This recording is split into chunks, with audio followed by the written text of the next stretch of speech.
السلام عليكم ورحمة الله وبركاته. أهلا بكم في قناة رامان وفيديو جديد في سلسلة شخصية هذه الحلقة سيكون الدكتور مصطفى محمود. لذا فلنبدأ. نظرة عامة عن حياة الدكتور مصطفى محمود.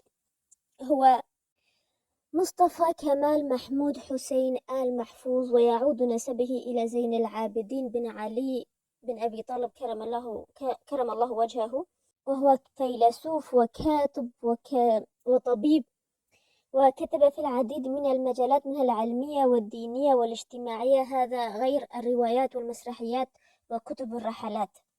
أما بالنسبة لحياته التعليمية فقد كان متفوقا منذ صغره، وقد كان قد صنع معملا صغيرا في منزل والده يقوم فيه بقتل الحشرات بالمبيدات الحشرية، ثم يقوم بتشريحها بعد ذلك. فيما بعد عندما كبر التحق بكلية الطب البشري بجامعة الملك فؤاد، والتي تسمى حاليا بجامعة القاهرة، وحصل على البكالوريوس عام 1952، واختص في الأمراض الصدرية، ولكنه ما لبث أن اعتزل الطب وتفرغ للبحث والكتابة منذ عام 1960. تفاصيل أكثر. ولد الدكتور مصطفى محمود في 27 كانون الأول عام 1921، وكانت وفاته في صباح 31 من تشرين الأول عام 2009. لديه أكثر من حوالي 89 كتابا في مجالات مختلفة. كما قلنا، بنى مسجدا والذي يضم جمعية للفلكيين، بالإضافة إلى متحفا جيولوجيا، كما يتبعه 3 مراكز طبية تهتم بمعالجة الفقراء وذوي الدخل المحدود. ومن أقواله: حفظ المسافة بين العلاقات الإنسانية مثل حفظ المسافة بين العربات أثناء السير، فهي الوقاية ضرورية من الصدمات المهلكة. وأيضا لو كانت الأشياء المادية أهم من المعنوية لما دفن الجسد في الأرض وصعدت الروح إلى السماء. أما عن برنامجه العلم والإيمان فحدث ولا حرج، فقد قدم فيه أكثر من 400 حلقة، والذي بدأ البث فيه لأول مرة عام 1971، وكان آخر حلقة فيه تم بثها عام 1999. والجدير بالذكر أنه تم إيقاف البرنامج بناء على قرار من رئيس الجمهورية المصرية. وكان الهدف الرئيسي من هذا البرنامج هو المزج بين عجائب وغرائب هذا الكون وبين الإيمان بوجود الله وقدرته على تغيير الأشياء والتأمل في قدرته. وقد يذكر بعضكم أن هذا البرنامج كان يقدم في أمسيات أيام الاثنين الساعة 9، وعلى مدار 28 سنة. وإليكم بعض أسماء الحلقات: درجة الحرارة، نقطة ماء، لغز الموت، الذرة، صديق القرد، لغز مرض السرطان، معجزة الكلى، الإرادة، والمريخ، وغيرها. بطبع لا يمكنني ذكر كل أسماء الحلقات، فهي كما قلت حوالي 400 حلقة، ولكن يمكنكم متابعتها على قناة الدكتور الرسمية على اليوتيوب، سأترك لكم الرابط في صندوق الوصف. مؤلفاته الغزيرة سأذكر لكم بعض أسمائها، ولكن بطبع لا يمكنني ذكر الجميع وإلا أصبح الفيديو أكثر من ساعة. منها حوار مع صديق الملحد، رحلتي من الشك إلى الإيمان، أينشتاين والنسبية، من أسرار القرآن، أكذوبة اليسار الإسلامي، الشفاعة، لغز الحياة، المؤامرة الكبرى، وغيرها الكثير والكثير من الكتب، هذا عدا المسرحيات والروايات والرحلات.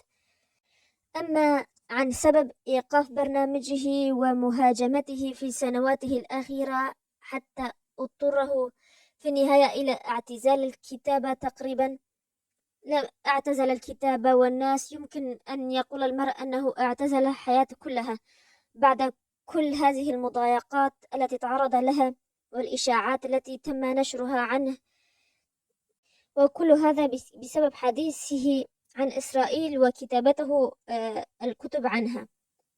ولشدة سوء تلك المرحلة في حياته أصيب بجلطة عام 2003 وتوفي عام 2009، وتم تشييع جثمانه من مسجده دون أن يشارك أحد من المشاهير ودون أن يعلق الإعلام الرسمي عليه بشكل يليق بمكانته ومقامه. كل هذا لأنه أحرج المسؤولين أمام إسرائيل بسبب كتاباته. وإليكم الآن هذه الفقرة من مقال له بعنوان هل وصلنا إلى نقطة انعدام الرؤية؟ والذي تم نشره في كتاب بعنوان أيها السادة اخلعوا الأقنعة. فلنرى ماذا قال الدكتور مصطفى محمود. بحر السياسة غريق، والطالب الذي يقود المظاهرة ويهتف لم يعد يعرف ماذا يخدم ومن يخدم، وغالبا ما يكتشف أنه كان مستخدما من قبل آخرين دون أن يدري، وأنه كان أداة هدم من حيث كان يظن أنه أداة بناء، وكان عونا للشيطان من حيث كان يتصور أنه داعية للحق.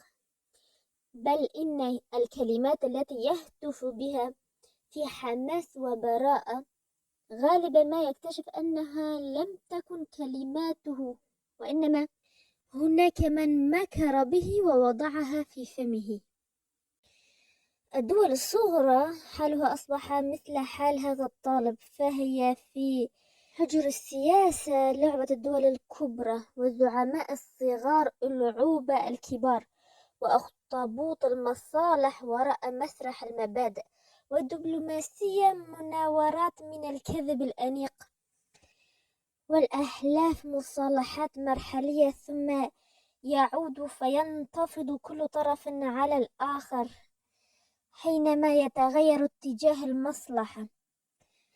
العثور على الحقيقة الآن أصعب من العثور على إبرة في ظلام. المواطن العادي وقارئ الصحيفة العادي أبعد الناس عن إدراك ما يحدث تحت قدميه.